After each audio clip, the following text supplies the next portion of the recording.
Pak Udioni, tepuk tangan dong.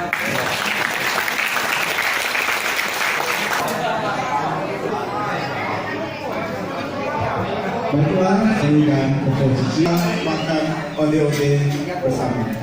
Pengurus PSMTI, anggota PSMTI yang kita cintai. Audien juga bisa. Julian ya.